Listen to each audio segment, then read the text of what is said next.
السلام عليكم ورحمة الله تعالى وبركاته. بسم الله الرحمن الرحيم. الحمد لله رب العالمين، والصلاة والسلام على أشرف المخلوقين وعلى آله وصحبه أجمعين، أما بعد. പ്രിയപ്പെട്ടവരെ, അള്ളാഹു നമുക്ക് നാഫിയായ ഇൽമ നൽകട്ടെ. അന്ത്യം ഈമാനോടുകൂടി അള്ളാഹു നമ്മുടെ മരണത്തെ ആക്കി തീർക്കുമാറാവട്ടെ. വഖഫ് ഈജാബ് വേണമെന്ന് പറഞ്ഞു. വഖഫ് ചെയ്തു എന്ന് പറയുന്ന ഒരാൾ വേണം, സ്വീകരിക്കുന്ന ഒരാൾ വേണം. മൗഖൂഫ് അലൈഹി, അയാൾ സ്വീകരിച്ചു എന്ന് പറയണമെന്നാ വേണ്ട എന്നാണ് പറയുന്നത്. മൗഖൂഫ് അലൈഹി രണ്ട് വീതം ഉണ്ടാകും. നിശ്ചിത മൗഖൂഫ് അലൈഹി ഉണ്ടാകും. സെയ്ദ്, അംർ, ബക്കറിനൊക്കെ വഖഫ് ചെയ്താൽ. മുഅയ്യൻ എന്നാണ് പറയാം. മുഅയ്യനല്ലാത്ത മൗഖൂഫ് അലൈഹിയും ഉണ്ടാകും. പള്ളി, മദ്രസ, സാധുക്കൾ, പാവങ്ങൾ, യതീമുകൾ എന്നൊക്കെ പറയുന്നത്. രണ്ട് വിഭാഗവും സ്വീകരിക്കേണ്ടതില്ല. പക്ഷേ നിശ്ചിത വ്യക്തിക്കാണ് വഖഫ് ചെയ്യുന്നത് എങ്കിൽ സ്വീകരിക്കണം. അയാൾ റദ്ദ് ചെയ്യരുത്, തിരസ്കരിക്കരുത്, സ്വീകരിക്കണം. എന്നാൽ മാത്രമേ വഖഫ് സ്വഹീഹ് ആകൂ എന്ന് പറഞ്ഞ പണ്ഡിതന്മാരും ഉണ്ട്. ശഫഈ മദ്ഹബിൽ രണ്ട് അഭിപ്രായമാണ് ആ വിഷയത്തിലുള്ളത് എന്ന് ചുരുക്കം.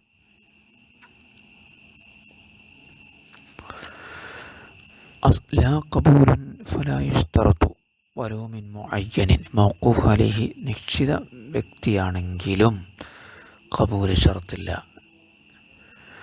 അതിൻ്റെ കാരണം ഇതൊരു പുണ്യമാണ്, പുണ്യം ചെയ്യലാണ്, ഖുർബത്താണ്.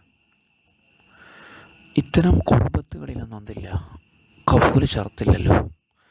ഇത് നിക്കാഹ് പോലെയുള്ള സംഗതിയല്ല, വിൽപ്പന പോലെയുള്ള തംലീക്ക് അല്ല, ഒരു ഉടമപ്പെടുത്തി കൊടുക്കലല്ല. ആണോ? വഖഫ് എന്ന് പറഞ്ഞാൽ ഉടമയാക്കി കൊടുക്കലല്ലോ, അയാൾക്കത് വിൽക്കാൻ പറ്റില്ലല്ലോ. ഇതൊരു ഖുർബത്താണ്.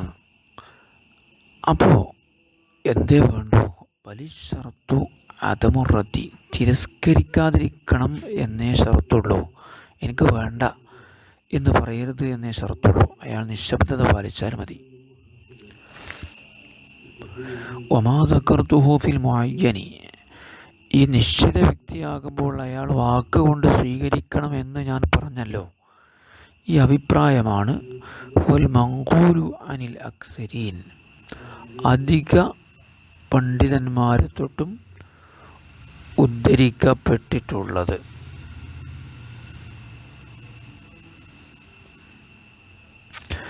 വഖ്താറുഹു ഫി റൗളത്തി, ഈ അഭിപ്രായമാണ് റൗളയിൽ പ്രബലപ്പെടുത്തിയത്. വനഖലഹു ഫി ശറഹിൽ വസീത്ത്, ഷറഹുൽ വസീത്ത് എന്ന ഗ്രന്ഥത്തിൽ അതിനെ ഈ അഭിപ്രായത്തെ ഉദ്ധരിക്കുകയും ചെയ്തിട്ടുണ്ട്. അന്നസ്ഫി ഷാഫിഈ, ഇമാം ഷാഫിഈ തങ്ങൾ ഈ വിഷയം പറഞ്ഞിട്ടുണ്ട്. ഷാഫിഈ ഇമാമിൻ്റെ വാക്കിനെ തൊട്ട് ഉദ്ധരിക്കുകയും ചെയ്തിട്ടുണ്ട്. വഖീല യുസ്തറത്തു മിനൽ മുഅയ്യനി അൽ ഖബൂൽ, ഒരഭിപ്രായമുണ്ട്, നിശ്ചിത വ്യക്തിയാണ് മൗഖൂഫ് അലൈഹി എങ്കിൽ അയാൾ വാക്കാൽ സ്വീകരിക്കൽ ഷർത്താണ്. അവരതിനെ നോക്കുന്നത് നളറൻ ഇലാ അന്നഹു തംലീക്കുൻ, അതും ഒരു ഉടമപ്പെടുത്തി കൊടുക്കലാണ് എന്ന ഒരു കാഴ്ചപ്പാടിൻ്റെ പുറത്ത്. ഉടമപ്പെടുത്തി കൊടുക്കണം, എല്ലാ സാധനവും സ്വീകരിക്കണമല്ലോ. വഹുവ മാ റജ്ജഹഹുൽ മിൻഹാജു, ഈ അഭിപ്രായത്തെയാണ് മിൻഹാജ് പ്രബലപ്പെടുത്തിയത്. അസ്ലി, മിൻഹാജിൻ്റെ മൂലഗ്രന്ഥം പോലെ. അതേതാ? മിൻഹാജ് ഇമാം നവവി റളിയല്ലാഹു അൻഹുവിൻ്റെതാണ്. ആ മിൻഹാജ് മുഹറർ എന്ന കിതാബിൽ നിന്നാണ് ചുരുക്കിയിട്ടുള്ളത്. മുഹറർ ഇമാം റാഫിഈ റളിയല്ലാഹു അൻഹുവിൻ്റെ ഗ്രന്ഥമാണ്.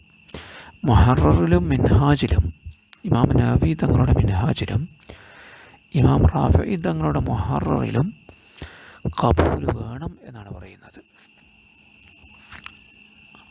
ഏതായാലും രണ്ട് സ്ഥലത്തും പറയാം, വൈദാ റദ്ദൽ മുഅയ്യനു, നിശ്ചിത വ്യക്തി വഖഫിനെ നിരസിച്ചാൽ ബത്തല ഹഖു, അവൻ്റെ അവകാശം ബാത്തിലാകും. സവാഉൻ ശറത്തന ഖബൂലഹു അംല, സ്വീകരിക്കണമെന്ന് നമ്മൾ ഷർത്ത് പറഞ്ഞാലും സ്വീകരിക്കേണ്ടതില്ല എന്ന് നിബന്ധന പറഞ്ഞാലും. ഇനി ഒരു വേറിട്ട മസ്അല പറയാണ്. എൻ്റെ അനന്തരാവകാശിക്ക് ഞാൻ വഖഫ് ചെയ്താൽ ഒരു ഷർത്തുണ്ട്, 1/3 അത് ശരിയാകൂലെന്ന്. എൻ്റെ അനന്തരാവകാശിക്ക് എൻ്റെ സ്വത്തിൽ നിന്ന് 1/3 വഖഫ് ചെയ്യുന്നതും വസിയ്യത്ത് ചെയ്യുന്നതും എത്ര കൂടാൻ പാടില്ല? 1/3 കൂടാൻ പാടില്ല. അപ്പോൾ 1.5 ലക്ഷം റുപ്യയാണ് ഒരാളുടെ ആസ്തി എങ്കിൽ അയാൾ 1 ലക്ഷം റുപ്യ വസിയ്യത്ത് ചെയ്താലും വഖഫ് ചെയ്താലും എത്രയേ സംഭവിക്കുള്ളൂ? എത്രയേ അയാൾക്ക് കിട്ടുള്ളൂ? 50,000 കിട്ടുള്ളൂ. 50,000 ആണല്ലോ 1 ലക്ഷത്തിൻ്റെ 1/3. അതിൻ്റെ ബാക്കിയുള്ളത് ബാക്കിയുള്ള അനന്തരാവകാശികൾക്കാണ്. ഇവിടെ ഒരേ ഒരു അനന്തരാവകാശിയേ ഉള്ളൂ. അതിനാണ് വാരിസുൽ ഹായിസ് എന്ന് പറയാം. മുഴുവൻ സ്വത്തിൻ്റെയും അവകാശിയായിട്ടുള്ള അനന്തരാവകാശിയുള്ളൊരു സന്ദർഭത്തിൽ ഒരാളെന്ത് ചെയ്യുക? അനന്തരാവകാശിക്ക് സ്വത്തിൻ്റെ 1/3 വഖഫ് ചെയ്തു. സ്വത്തിൻ്റെ 1/3 വഖഫ് ചെയ്താൽ ആ വഖഫ് സഹിയാകും. അവൻ വേണ്ടാന്ന് പറഞ്ഞാലും സഹിയാകും. കാരണം അത് അവനുള്ളത് തന്നെയാണല്ലോ. ഓക്കെ. ഞാൻ പക്ഷേ വഖഫ, ഒരാൾ വഖഫ് ചെയ്തു അലാ വാരിസി, അനന്തരാവകാശിക്ക് അല്ല ഹായിസി, അനന്തരാവകാശം സ്വീകരിക്കുന്ന, അവൻ്റെ സ്വത്ത് മുഴുവൻ എടുക്കുന്ന ഒരു അനന്തരാവകാശിക്ക് ഒരാൾ വഖഫ് ചെയ്തു. ഷൈഅൻ യഖ്റുജു മിന സുലുസി, 1/3 വരുന്ന സമ്പത്തിനെ, 1/3 നിന്ന് പുറപ്പെടുന്ന പറഞ്ഞാൽ 1/3 അതിൻ്റെ താഴെയോ വരുന്ന സമ്പത്ത് വഖഫ് ചെയ്താൽ ലസിമ, ആ വഖഫ് സ്ഥിരപ്പെടും, അതുറക്കും. ഇൻ റദ്ദഹു, അനന്തരാവകാശി അത് നിരസിച്ചാലും. കാരണം അനന്തരാവകാശി എന്ന രീതിയിൽ അത് അവൻ ഏതായാലും കിട്ടുമല്ലോ. അപ്പോൾ പൊതു മേഖലയിലേക്ക് വഖഫ് ചെയ്താൽ സ്വീകരിക്കാൻ നിർബന്ധമല്ല. പള്ളി, മദ്രസ, വഖറജൽ മുഅയ്യനി, നിശ്ചിത വ്യക്തി എന്ന് പറഞ്ഞപ്പോൾ പുറത്തു പോയിട്ടുണ്ട്. അൽ ജിഹത്തുൽ ആമത്തു, പൊതു മേഖല, വജിഹത്തു തഹരീർ, സ്വതന്ത്ര മേഖലയും. സ്വതന്ത്ര മേഖല എന്ന് പറഞ്ഞാൽ അള്ളാഹ്ക്ക് വേണ്ടിയിട്ട് വിട്ടുകൊടുക്കണ മേഖല, പ്രത്യേക വ്യക്തികൾക്കൊന്നുമല്ല. പള്ളി, മദ്രസ അങ്ങനെയൊക്കെ ഉണ്ടാവില്ലേ, മുസാഫർഖാന, ബസ് സ്റ്റാൻഡ്, ബസ് സ്റ്റോപ്പ്, ഇതൊക്കെ തഹരീറാണ്. അള്ളാഹുവിൻ്റെ ഉടമസ്ഥതയിലേക്ക് അത് വിട്ടുകൊടുക്കുന്നതാണ്. വ്യക്തികൾക്ക് അതിൽ അധികാരമില്ല. ഫലാ ഖബൂല ഫീഹി ജസ്മൻ, അവിടെ ഖബൂല നിർബന്ധമില്ല. ജസ്മൻ അഭിപ്രായ വ്യത്യാസമില്ല. ഇനി വഖഫിൻ്റെ വേറൊരു രീതിയാണ് പറയുന്നത്. 2 പേർക്ക് വഖഫ് ചെയ്തു, ആ 2 പേർക്ക് ശേഷം പിന്നെ കുടുംബക്കാർക്കും എന്ന് പറഞ്ഞു. അങ്ങനെ 2 വ്യക്തികളിൽ നിന്ന് ഒരാൾ മരിച്ചാൽ ഈ സ്വത്ത് പകുതി എന്ത് ചെയ്യും? പകുതി 2 ആൾ മരിച്ചാൽ ബാക്കിയുള്ളത് ബാക്കിയുള്ള ഒരാൾക്ക് തന്നെ കിട്ടും. മുഴുവനും അവശേഷിക്കുന്ന ആൾക്ക് കിട്ടും. ഓരോ വഖഫ് അനസ്നൈനി മുഅയ്യനി, നിശ്ചിത 2 വ്യക്തികൾക്ക് ഒരാൾ വഖഫ് ചെയ്തു. സുമ്മൽ ഫുഖറായി, 2 പേരുടെയും കാലശേഷം പിന്നെ സാധുക്കൾക്കും എന്ന് പറഞ്ഞ് വഖഫ് ചെയ്താൽ, ഫമാത അഹദുഹുമാ, 2 ഒരാൾ മരിച്ചാൽ, ഫനസീബുഹു യുസ്റഫു ലിൽ ആഖിരി, അയാളുടെ വിഹിതം കൂടെ മറ്റേ ആൾക്ക് നൽകപ്പെടും. എന്തുകൊണ്ട്? 2 പേരെയും കാലം കഴിഞ്ഞിട്ട് സാധുക്കൾക്ക് എന്നല്ലേ പറഞ്ഞ്, 2 പേരെ കാലം കഴിഞ്ഞിട്ടില്ലല്ലോ. എന്നഹു ഷറത്ത, കാരണം അയാൾ നിബന്ധന പറഞ്ഞിട്ടുണ്ട്. ഫിൽ ഇന്തിഖാലി ഇലൽ ഫുഖറായി, സാധുക്കളിലേക്ക് അത് നീങ്ങുന്നതിന് എന്ത് നിബന്ധന പറഞ്ഞിട്ടുണ്ട്? ഷറത്തൻ്റെ മഫൂല് ഇൻഖിറാദുഹുമാ ജമീഅ, 2 പേരുടെയും കാലം കഴിയണമെന്ന്. ഇൻഖിറാദ് കഴിഞ്ഞു. വലം യൂജദ്, 2 പേരുടെയും കാലം കഴിയുക എന്നതുണ്ടായിട്ടില്ലല്ലോ, ഒരാൾ തന്നെ കഴിഞ്ഞിട്ടുള്ളൂ. ഇനി മുൻഖത്തിഉൻ ആഖിറായ വഖഫിനെ കുറിച്ചാണ് പറയുന്നത്. മുൻഖത്തിഉൽ ആഖിർ എന്ന് വെച്ചാൽ വഖഫ് ആർക്കാണ് എന്ന് പറഞ്ഞു, അവരുടെ കാലശേഷം ആർക്കാണ് എന്ന് പറഞ്ഞില്ല. അങ്ങനെ വഖഫ് മുറിയാണ് അവസാനം. അവിടെ അത് കൊടുക്കേണ്ടത് ആർക്കാണെന്നറിയോ? വഖഫ് ചെയ്ത ആളുടെ കുടുംബക്കാർക്കാണ്.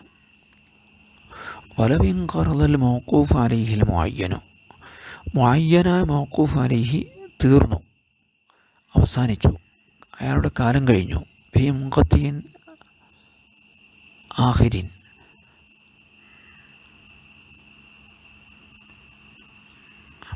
ഫി മുൻഖത്തി ആഖിരിൻ അവസാനം മുറിഞ്ഞ വഖഫിൻ്റെ രൂപത്തിൽ. കാല വഖഫ്തു അല ഔലാദീനെ പറഞ്ഞുള്ളൂ. വലം യദ്കുർ അഹദൻ ബഅദു, അതിനുശേഷം ആരെയും പറഞ്ഞില്ല. ബഅദു പറഞ്ഞാൽ അതിനുശേഷം. അല്ലെങ്കിൽ സയ്യിദിന് എന്ന് പറഞ്ഞ സുമ്മ നസ്ലിഹി, പിന്നെ അവൻ്റെ സന്താനങ്ങൾക്കൊന്നും പറഞ്ഞു. അപ്പോൾ വനാഹവുമായി ഇതുപോലെയുള്ള വാക്ക് മിമ്മാല യദൂമോ നിലനിൽക്കാത്ത മരിച്ചുപോലെ ഫമസ്ലിഫു, അത് നൽകപ്പെടേണ്ടത് അൽ അഖ്റബു റഹ്മൻ, കുടുംബം വന്നുകൊണ്ട് അടുത്ത് നിൽക്കുന്നവർക്കാണ്. ലൈർസന് അനന്തരാവകാശം കൊണ്ടല്ല, കുടുംബം കൊണ്ട് അടുത്ത് നിൽക്കുന്നവർക്കാണ്. ആരിലേക്ക്? ഇൽ വാഖിഫി, വഖഫ് ചെയ്ത വ്യക്തിയിലേക്ക്. എപ്പോൾ അടുത്ത് നിൽക്കുന്നവർ? യൗമൻഖിറാദിഹിം, അവരുടെ കാലം കഴിയുമ്പോൾ വാഖിഫിൻ്റെ ഏറ്റവും അടുത്ത കുടുംബക്കാരായിട്ട് ആരാണോ ബാക്കിയുള്ളത് അവർക്ക് നൽകണം. കബിനെത്തി മകൻ്റെ മകൾ കയ്യിൽപ്പെട്ടു. മകൻ്റെ മകൾ അനന്തരാവകാശം കിട്ടാത്ത ആളാണ്. മകളുടെ മകൻ പക്ഷേ കുടുംബപരമായിട്ട് അടുത്ത് നിൽക്കുന്ന ആളാണ്, അവർക്ക് കൊടുക്കണം. വൈകാന ഹുനാക്കബിനാഖിൻ, അവിടെ സഹോദരൻ്റെ മകൻ ഉണ്ടെങ്കിൽ പോലും സഹോദരൻ്റെ മകൻ അനന്തരാവകാശിയാണ്, പക്ഷേ മകൻ്റെ മകൾ അടുത്ത കുടുംബമാണ്, അപ്പം അവർക്കാണ് കൊടുക്കേണ്ടത്. എന്ന സ്വതക്കത്ത് അലൽ അഖാരിബി അഫ്ളു, കാരണം കുടുംബക്കാർക്ക് സ്വതക്ക ചെയ്യലാണ് ഏറ്റവും ശ്രേഷ്ഠമായത്.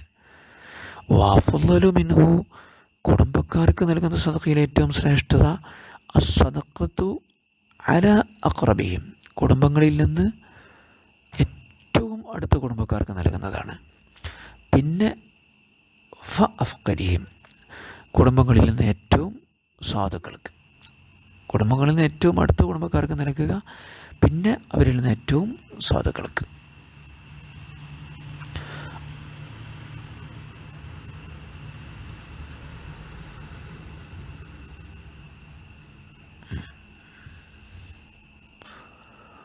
ശരി.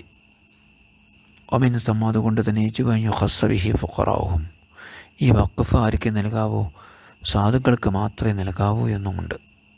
അങ്ങനെ ഇപ്പം കുടുംബക്കാർക്കാണ് കൊടുക്കേണ്ടതെന്ന് പറഞ്ഞാൽ കുടുംബക്കാരിൽ നിന്ന് ആർക്ക്?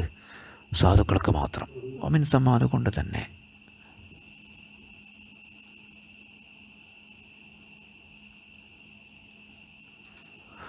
യജിബു ഖസ്സ ബിഹി അഖറബുഹും, അവരിൽ നിന്നുള്ള ഫുഖറാഉഹും, പാവങ്ങൾക്ക് മാത്രം നൽകൽ നിർബന്ധമാണ്. എല്ലാ അടുത്ത കുടുംബക്കാർക്ക് നൽകുക, പാവങ്ങൾക്ക് മാത്രമേ നൽകാൻ പാടുള്ളൂ. ഒരു സാധനം വഖഫ് ചെയ്തു, അപ്പോൾ അതിന് ആളില്ലാതെ ആയാൽ പിന്നെ വഖഫ് ചെയ്ത ആളുടെ ഏറ്റവും അടുത്ത കുടുംബക്കാർക്കാണ് നൽകേണ്ടത്.